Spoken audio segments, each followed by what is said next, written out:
Olá pessoal, bom dia, boa tarde, boa noite, boa madrugada. O objetivo desse vídeo é tão somente para auxiliar meus colegas do quarto período a arrebentar, né, na avaliação institucional, a N2 da nossa Faculdade Metropolitana, e baseia-se em três pilares, né, o objeto do nosso estudo nesse período, que foram a intervenção federal, que foi poderes, que foi controle de constitucionalidade, né? De antemão, eu não vou editar esse vídeo, então eventual falha, manda um oi, me corrijam na hora, tá? Me corrijam na primeira oportunidade, tá bom? Pois bem, o primeiro tema que nós estudamos nesse período foi intervenção.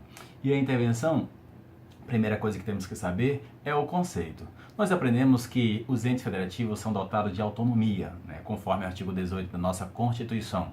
Lá diz que a República Federativa do Brasil, a sua organização política administrativa, compreende a União, os Estados, o DF e os municípios, todos autônomos nos termos da Constituição.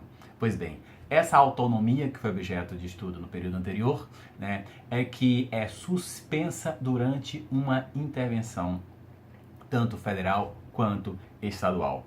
Pois bem, então a primeira ideia que nós temos que ter é conceito de intervenção. Então seria a suspensão temporária e sempre temporária da autonomia dos entes federativos, é dizer, dos estados, do Distrito Federal e dos municípios. Por quê, Osman?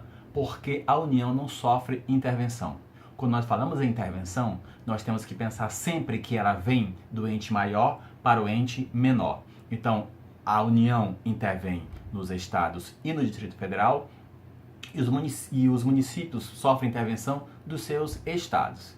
É dizer, a União intervém nos estados e os estados nos seus municípios. O Distrito Federal não intervém em ninguém, porque o Distrito Federal, conforme veda a nossa Constituição, não pode ser dividido em municípios.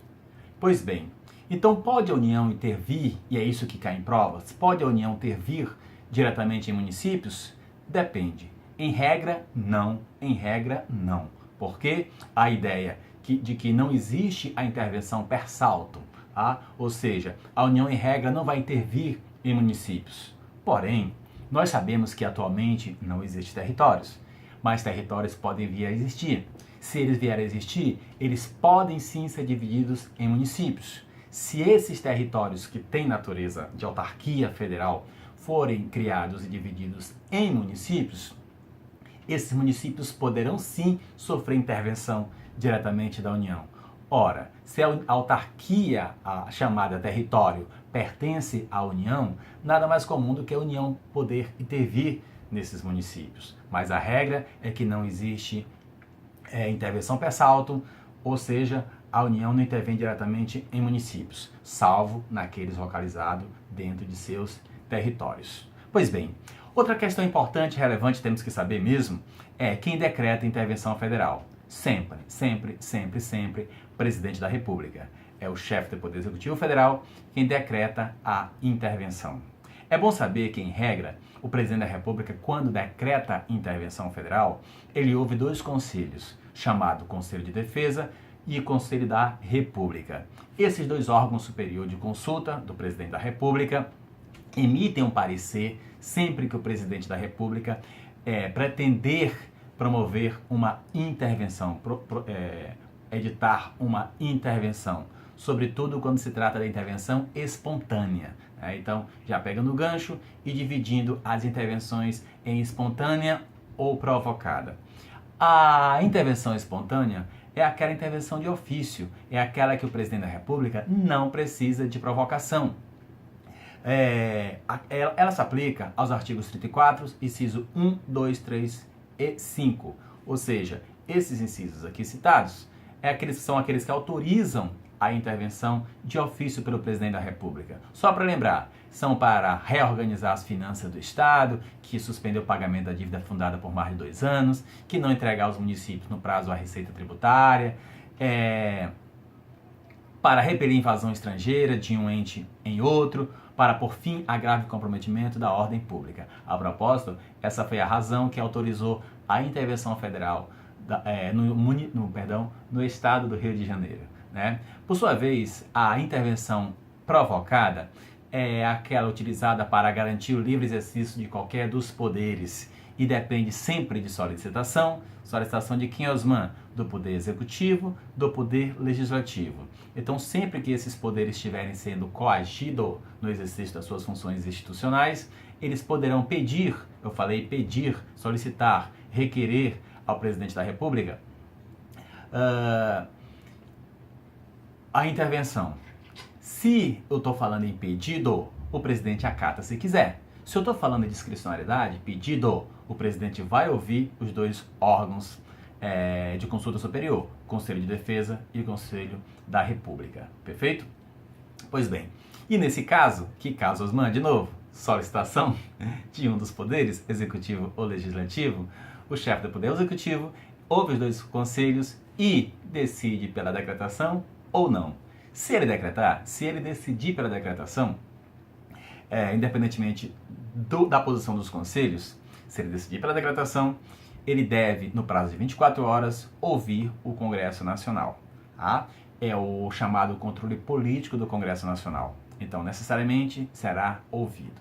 Pois bem, mas o presidente da República também pode ser provocado na violação quando houver violação ao livre exercício de qualquer dos poderes, pode ser provocado por requisição do STF. Ou seja, quando o poder coagido, quando o poder que estiver sendo impedido de simplesmente agir de forma livre, exercer de forma livre o seu labor, a sua função constitucional, o Tribunal de Justiça pede ao Supremo Tribunal Federal, requer ao Supremo Tribunal Federal, solicita ao STF. Solicita o quê? A intervenção.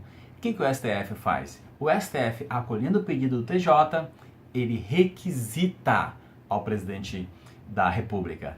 E nesse caso, sempre que nós falarmos em requisição, o presidente da República é obrigado a decretar a intervenção. Se ele é obrigado a decretar, é verdade que não há necessidade de ouvir Conselho de Defesa nem Conselho da República. Se isso é verdade também, não há necessidade de ouvir o Congresso Nacional para o controle político, já que veio de uma determinação judicial. E por falar em intervenção provocada também pelo Poder Judiciário, é importante lembrar que sempre que houver descumprimento, sempre que um dos entes deixar de cumprir uma decisão ou uma ordem judicial oriunda do Supremo Tribunal Federal, do Superior Tribunal de Justiça ou do TSE, é passível também de intervenção federal. E nesse caso, sempre será por requisição. STF, STJ e TSE. Olha lá, o presidente da República não tem discricionariedade. Se a ordem for de um desses órgãos do Poder Judiciário, e somente esses três, ele simplesmente decreta. E não cabe ouvir conselhos, não cabe o controle político. Pois bem, então a intervenção federal vai depender de requisição do STF, STJ e TSE. Quando? No caso de desobediência às suas ordens ou suas decisões judiciais. Mas também é uma outra hipótese. Quando o tribunal der provimento, a representação interventiva, a chamada representação interventiva. Quer dizer, sempre que houver violação ao artigo 34, inciso 6, inciso 7, há a possibilidade de somente o Procurador-Geral da República propor uma ADI interventiva ou a chamada representação interventiva